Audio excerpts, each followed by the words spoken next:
এই জীবনে কম লাশ কবর রাখি নাই। চোখের সামনে নানি নানা দাদা দাদি চলে গেল, কত বন্ধু চলে গেল। এক ক্লাসে লেখাপড়া করেছি, কত আড্ডা দিতাম, আনন্দ করতাম। আজ অনেক আমার ক্লাসের ভাইরা নাই।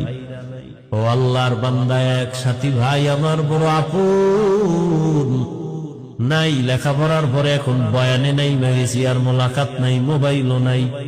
খুঁজতে খুঁজতে একদিন বাড়ির দরজায় ঢুকলাম।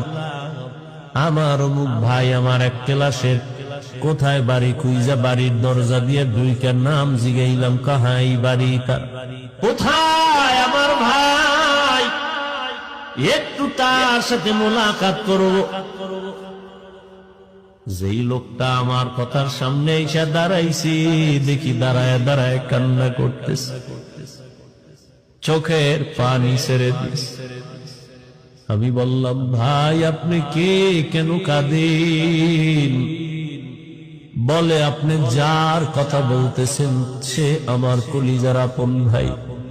কয়েক মাস আগে তিনি দুনিয়ার থেকে চলে গেছেন, হঠাৎ স্ট্রোক করে মারা গেছে। তার কোন সন্তান আসেনি, বলে একটা বাচ্চা আছে, ছেলে একটা মেয়ে, একটা ছোট ছোট। ওদের কি হালাত, কয়দের দিন সব বাচ্চারা খেলাধুলা করে আনন্দ করে, আমার ওই ভাইটা দাঁড়ে দাঁড়ে ঘুরে আর কান্না করে আর বলে, আমার আব্বু কই, আমার আব্বু কোথায় বল।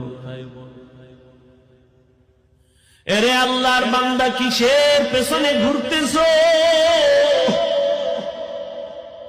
এমন একটা দিন নাই লাশের খবর নাই। কত মানুষ ঘুমাইয়া এমন ঘুমে চলে গেছে আর উঠে নাই।